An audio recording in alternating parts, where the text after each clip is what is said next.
नमस्कार दोस्तों, स्वागत है आपका 100% इंग्लिश के यूट्यूब चैनल पर।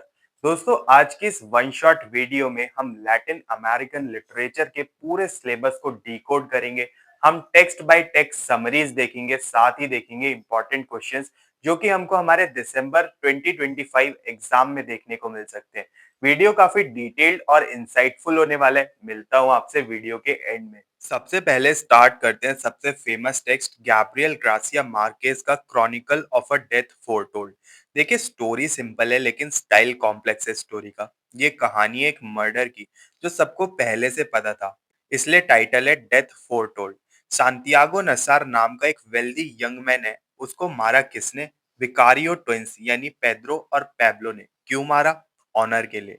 उनकी बहन एंजेला की शादी होती है बायार्दो सान रोमान से, लेकिन वेडिंग नाइट पे पता चलता है कि एंजेला वर्जिन नहीं है। बायार्दो उसको घर वापस भेज देता है। Total humiliation. जब एंजेला से पूछा जाता है कि ये किसने किया, वो नाम लेती है सांतियागो का। अब ट्विस्ट सुनिए। ट्विंस सांतियागो को मारना नहीं चाहते, वो पूरे टाउन में चिल्ला के बोलते हैं हम सांतियागो को मारने वाले हैं। वो चाहते हैं कि उन्हें कोई रोक ले, पुलिस उन्हें पकड़ ले, ताकि उनका ऑनर भी बच जाए और मर्डर भी ना करना पड़े। लेकिन पूरा टाउन चुप रहता है। इसको बोलते हैं कलेक्टिव गिल्ट। एंड में सांतियागो अपने ही घर के दरवाजे पर मर जाता है। पूरी स्टोरी आप डिस्क्रिप्शन में जाकर देख सकते हैं। अब एग्जाम में देखो क्या इंपॉर्टेंट क्वेश्चन आ सकता है। Discuss the role of community in Santiago's death. Answer strategy क्या है इसकी? आपको लिखना है कि विलन ट्विंस नहीं है, विलन वो सोसाइटी है। प्रीस्ट बिशप के आने की तैयारी में बिजी था। मेयर डोमिनोज खेलने चला गया था। सबने सोचा कोई और बचा लेगा। इसको कहते हैं बायस्टैंडर इफेक्ट।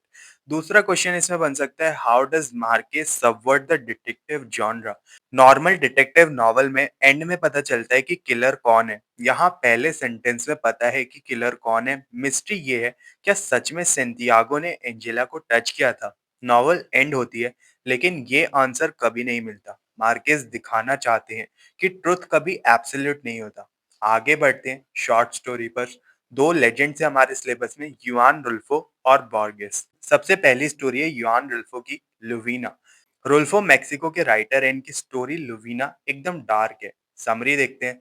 एक टीचर दूसरे टीचर को बता रहा है कि लुवीना मत जाओ। लुवीना एक गांव है पहाड़ के ऊपर। वहां क्या है? सिर्फ पत्थर और हवा। रुल्फो ने ब्लैक विंड को एक कैरेक्टर बनाया है जो लोगों की हड्डियों तक में घुस गई है। वहां सिर्फ बूढ़े लोग रहते हैं जिन्होंने उम्मीद छोड़ दी है। वो कहते हैं कि सरकार तभी आती है जब उन्हें मारना हो। इसमें क्या इंपॉर्टेंट क्वेश्चन बन सकता है? Discuss the symbolism of wind in लवीना। हवा यहाँ डिस्पेयर और डेथ का सिंबल है। ये दिखाता है कि मैक्सिकन रिवॉल्यूशन के बाद गरीब किसानों को कैसे भुला दिया गया।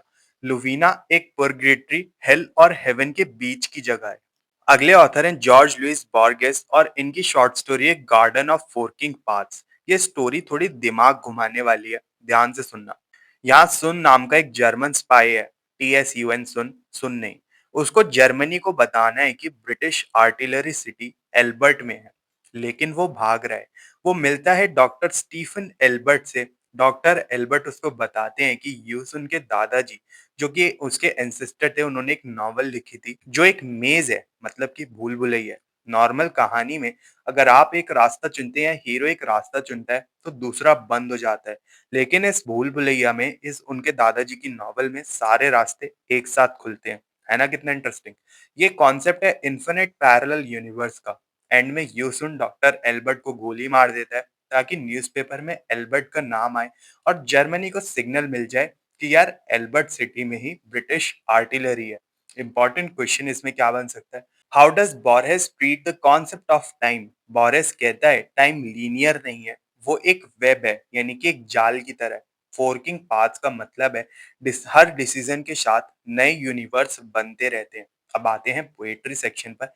यहाँ पर हमारे पास तीन पोएट्स हैं। सबसे पहले गैब्रिएला मिस्ट्रेल और इनकी पोयम है हमारे पास द बेलेरिना। ये पोयम एक डांसर के बारे में है जो सब कुछ त्याग देती है, अपना नाम, अपना घर, अपना चेहरा, सिर्फ डांस करने के लिए। इसमें क्या थीम हमको देखने को मिलते हैं? सेक्रीफाइस। मिस्ट्रेल कह रही है कि एक फीमेल आर्टिस्ट को सोसाइटी के रोल्स, यानी कि मदर, वाइफ, छोड़ने पड़ते हैं, तभी वो कुछ क्रिएट कर पाती है। इसमें क्वेश्चन क्या बन सकता है? What does the dancer sacrifice, और इसका आंसर क्या है, हर आइडेंटिटी। उस आइडेंटिटी के अराउंड रिवॉल्व करके आप इसमें अपने पूरे आंसर को फ्रेम कर सकते हैं। अगले पोएट है हमारे पास जोसे मार्टी। मार्टी क्यूबा के हीरो हैं।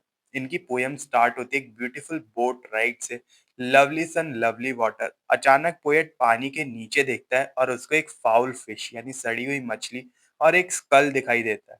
इसका क्या मीनिंग है? ऊपर से लैटिन अमेरिका सुंदर दिखता है टूरिस्ट के लिए, लेकिन अंदर उसके करप्शन और स्लेवरी की गंदगी है। मार्टी कहते हैं कि हमें सच्चाई देखने की हिम्मत होनी चाहिए, सच्चाई को देखने के लिए। अगले पोएट है हमारे सिलेबस में ऑक्टावियो पाज, और इनका इंडिया कनेक्शन बहुत ज्यादा फेमस है। ऑक्टावियो पाज इंडिया में मेक्सिको के एम्बेसडर थे। उनकी पोयम से इंडियन फिलॉसफी भरी हुई है। बिटवीन गोइंग एंड स्टेइंग, ये पोयम शाम यानी टॉयलेट के वक्त की है।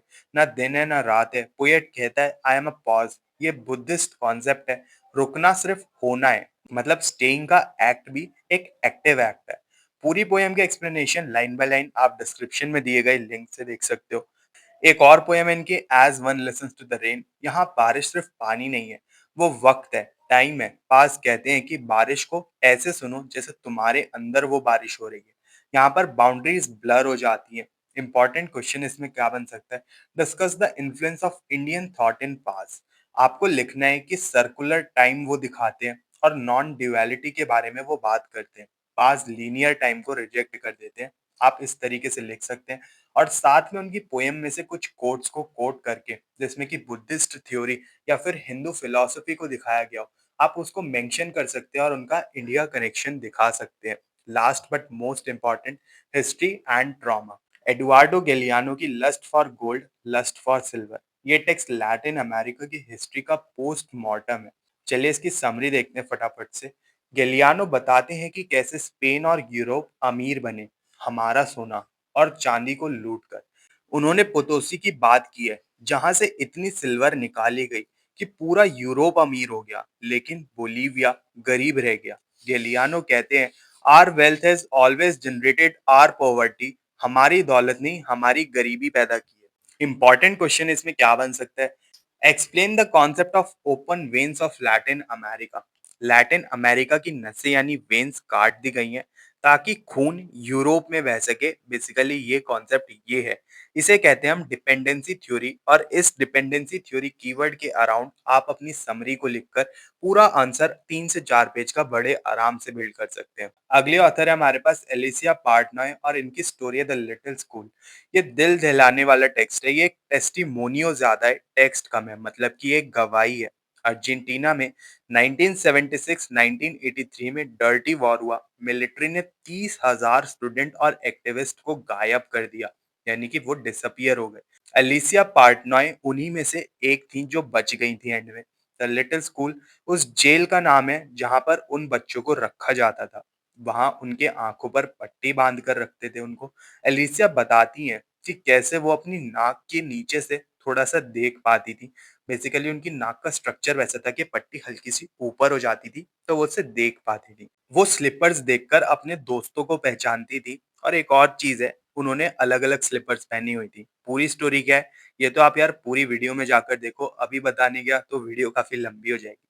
इंपॉर्टेंट क्वेश्चन इसमें क्या बन सकता है? How is the little school a literature of resistance.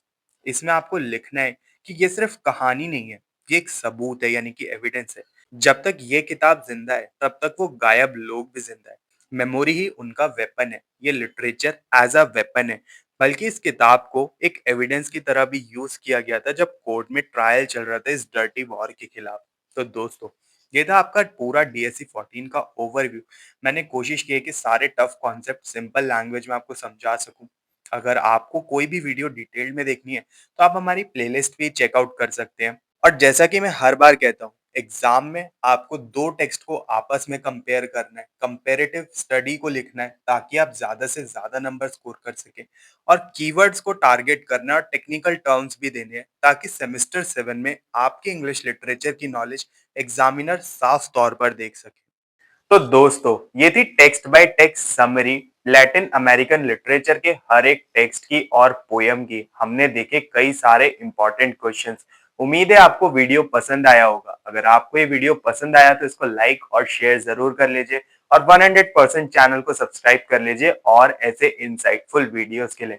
मिलते हैं फिर अपने नेक्स्ट वीडियो में, तब तक के लिए happy studying and best of luck for your upcoming examinations.